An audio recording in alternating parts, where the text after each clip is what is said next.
अस्सलाम वालेकुम व्यूअर्स। आज की इस वीडियो के अंदर हम बात करने जा रहे हैं ऑपरेटर्स इन पाइथन। ऑपरेटर्स क्या होते हैं, देन हम कौन कौन से ऑपरेशंस परफॉर्म कर सकते हैं पाइथन के अंदर। ये सारी बातें हम आज की वीडियो के अंदर डिस्कस कर रहे होंगे। तो शुरू करते हैं अपनी आज की वीडियो।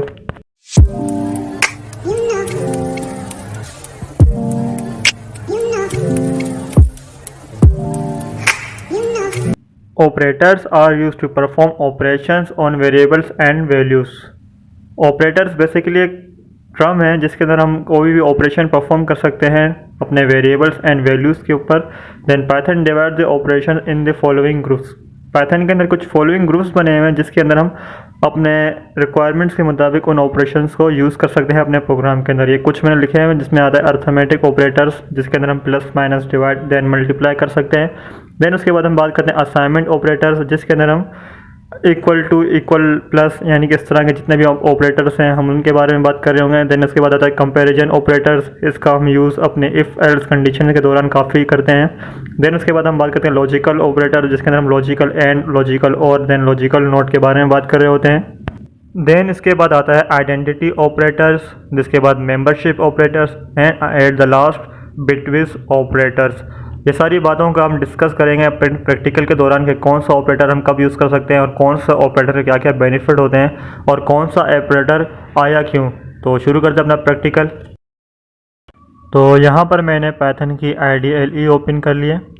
देन उसके बाद मैं यहाँ पर एक वेरिएबल डिक्लेयर कर देता हूँ और यहाँ पर मैं कमेंट कर दूँ सबसे पहले सिंगल लाइन कमेंट का यूज़ करते हुए असाइनमेंट ऑपरेटर। तो इसके अंदर हम असाइनमेंट ऑपरेटर के बारे में बात कर रहे होंगे कि असाइनमेंट ऑपरेटर कैसा होता है। देन इसके अंदर हम कौन कौन से ऑपरेटर्स का यूज़ कर सकते हैं।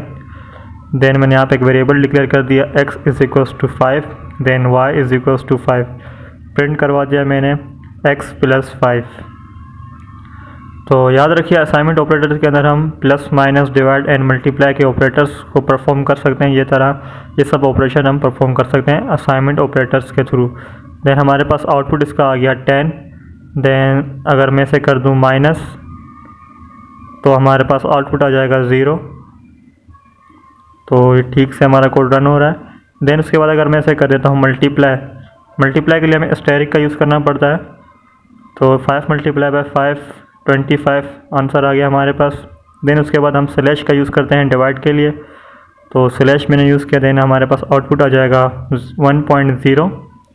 देन अगेन अगर हम चाहते हैं कि हमारा जो रिमाइंडर है वो कम्प्लीटली हमें एक इंट की फॉर्म में शो हो, यानी कि फ्लोट जो है पॉइंट वो शो ना हो, हमें डेसिमल वैल्यू शो ना हो, हमारा जो आउटपुट आए डिवाइड के बाद वो एक इंटीजर नंबर हो, देन उसके लिए हम यूज़ करते हैं अपना डबल स्लैश।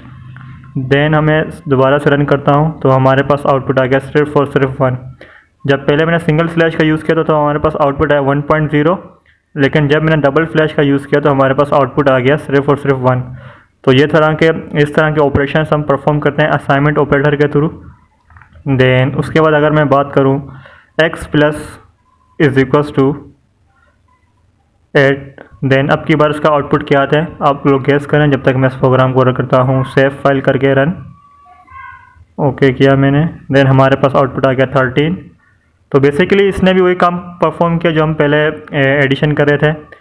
तो x की वैल्यू मैंने यहाँ पे इनिशियलाइज़ की हुई है 5। देन मैंने कहा 5 प्लस इज इक्वल्स टू 8, यानी कि 5 के अंदर 8 को ऐड कर दो। तो इस तरह इसका आउटपुट आ गया 13। तो इसकी जगह मैं माइनस भी कर सकता हूँ, x minus is equals to 8। अब ये होगा कि x की जो भी वैल्यू होगी वो 8 में से माइनस हो जाएगी, तो हमारे पास आउटपुट आ गया -3। देन अगेन मैं इसको दोबारा मल्टीप्लाई के लिए भी कर सकता हूँ। तो x इज हो गया हमारे पास 40, x बेसिकली 8 से मल्टीप्लाई हो जाएगा।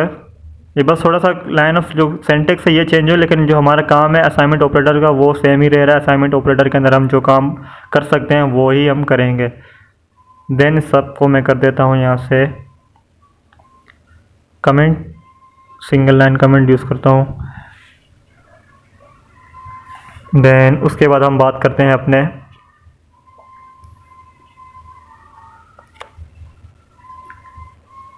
कंपैरिजन ऑपरेटर के बारे में।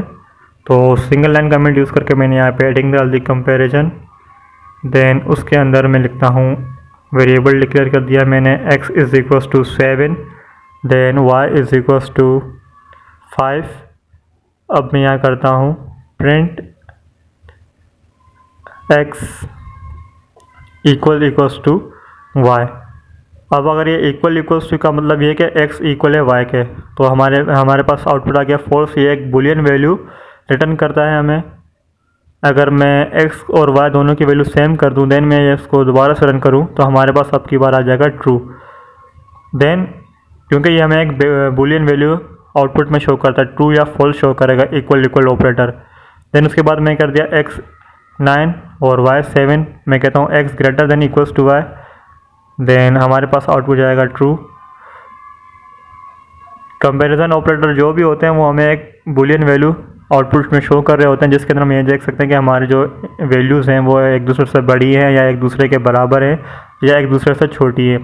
तो ये सारे काम हम कंपैरिजन ऑपरेटर के अंदर कर सकते हैं। तो नाम से हमें पता चला है कंपैरिजन, तो एक वैल्यू को दूसरी वैल्यू से कंपेयर करना। तो ये था इसका छोटा सा कोड जिसके अंदर हमने बात की कंपैरिजन ऑपरेटर के बारे में।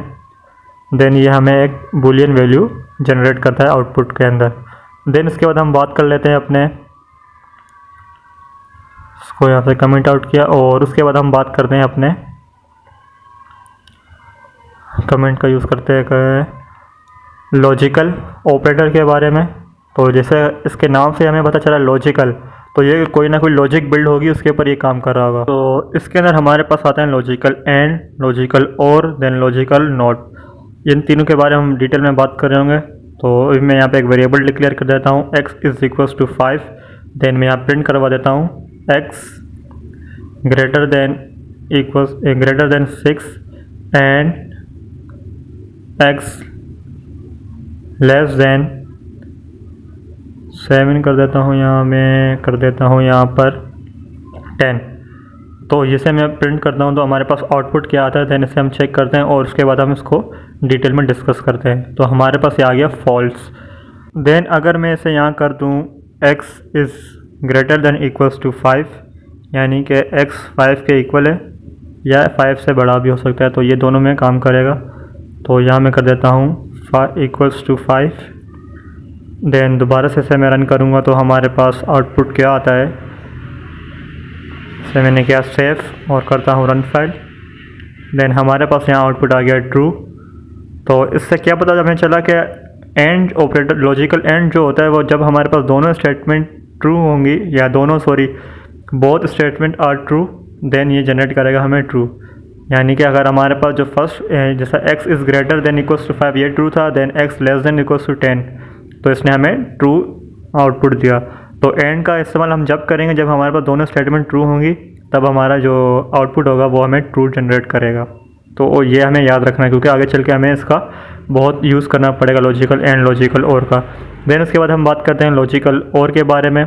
तो अगेन मैं यहाँ कर दूँगा ऐसे प्रिंट x लेस देन 4 और x लेस देन 7। तो अब की बार ये दोनों एक बात सही है एक बात गलत है, तो हमारे पास ट्रू आ गया। तो जैसे ही हमें पता चल गया कि भाई और जो होगा वो उस वक्त ट्रू हमें जनरेट करेगा जब हमारी कोई भी एक स्टेटमेंट ट्रू होगी। तो मैं यहाँ कमेंट कर देता हूँ when one statement are true, या if one statement are true is true. मतलब अगर हम और ऑपरेटर यूज़ करें अपने प्रोग्राम के अंदर तो हमारी कोई भी एक स्टेटमेंट ट्रू होगी, देन हमारे पास जो आउटपुट आएगा वो ट्रू होगा। देन उसके बाद हम बात करते हैं अपने नोट के बारे में। नोट बेसिकली एंड का उलट होता है। तो यहाँ पर मुझे लिखना पड़ेगा प्रिंट, देन उसके बाद लिखना पड़ेगा नोट, देन उसके अंदर मुझे इसकी कंडीशन को डिफ़ाइन करना पड़ेगा। तो यहाँ पर मैं लिख देता हूँ x greater then 3 and again and का यूज़ करूँगा मैं यहाँ पर x लेस देन 7। तो रन फाइल क्या, हमारे पास आउटपुट आ गया फॉल्स। पर एंड के अंदर तो अगर हमारी दोनों स्टेटमेंट ट्रू होंगी तो हमें ट्रू जनरेट करेगा, लेकिन यहाँ पर हमारे पास दोनों स्टेटमेंट ट्रू हैं लेकिन जो हमारा आउटपुट आ रहा है वो फॉल्स आ रहा है। तो नोट बेसिकली जो हमारा एंड होता है इसका उलट चलता है। अगर हमारे पास हमने एंड यूज़ किया हुआ लेकिन उससे पहले हमने नोट लगा दिया तो ये हमें रिटर्न कर देगा return false if there is not true. तो हमारे पास अगर वैल्यू जो हमारी स्टेटमेंट है ट्रू ना होगी, मतलब ट्रू नहीं होगी, तो हमें यह फॉल्स जनरेट कर देगा। तो ये बेसिकली डिफरेंस था एंड और नोट के अंदर। नोट जो होता है वो बिल्कुल ही एंड का उलट चल रहा होता है। देन उसके बाद हम बात करते हैं अपने आइडेंटिटी ऑपरेटर के बारे में। तो यहाँ पर मैंने सारे लाइन ऑफ कोड को मैंने कमेंट कर दिया और उसके बाद मैं यहाँ सिंगल लाइन कमेंट का यूज़ करते हुए लिख देता हूँ आइडेंटिटी ऑपरेटर्स। आइडेंटिटी जैसे हमें नाम से ही पता चल रहा है, आइडेंटिटी ये किसी भी नंबर्स को या किसी भी कंडीशन को आइडेंटिफाई करेगा। तो इसके अंदर हमारे पास आता है इज़, इन, इज़ नॉट, इस तरह के कुछ हमारे पास कीवर्ड होते हैं इसके। तो इसके लिए सबसे पहले मुझे एक एरे क्रिएट करना पड़ेगा यहाँ पर। तो मैंने यहाँ पे एरे क्रिएट कर दिया x is equals to 1 2 3 4 5। Then उसके बाद मैं यहाँ कर देता हूँ प्रिंट x इन, सॉरी यहाँ होगा ये 5, या मैं कर देता हूँ इसे 2 इन x, यानी कि अगर 2x के अंदर प्रेजेंट है तो हमें ये आउटपुट शो कर देगा ट्रू। तो रन फाइल किया मैंने तो हमारे पास आउटपुट आ गया ट्रू। तो बेसिकली ये हमें बस ये बताता है कि जो हमारे इनपुट किया गया नंबर है ये उस एरे के अंदर प्रेजेंट है यानी। अब मैंने लिखा 6 इन x, तो 6 तो प्रेजेंट नहीं है x के अंदर, तो हमारे आउटपुट आ जाएगा फॉल्स। आइडेंटिटी ऑपरेटर के अंदर हम ये एक ही ऑपरेशन को परफॉर्म कर सकते हैं। किसी भी एरे के अंदर हमें कोई भी वैल्यू चेक करनी है कि इसके अंदर प्रेजेंट है या नहीं, तो हम यूज़ करेंगे इसका। तो गाइस आज की इस वीडियो के अंदर हमने बात की ऑपरेशंस इन पाइथन। पाइथन के अंदर कौन कौन से ऑपरेटर्स होते हैं, देन कौन कौन से हम उन ऑपरेटर्स से ऑपरेशन को परफॉर्म कर सकते हैं। तो आई होप कि आपको ये वीडियो पसंद आई होगी। अगर आप इस चैनल पर नए हैं तो फ़ौरन से जाकर चैनल को सब्सक्राइब कर दें और बेल आइकन को भी प्रेस कर दें। मिलते हैं अगली वीडियो में। Thanks for watching.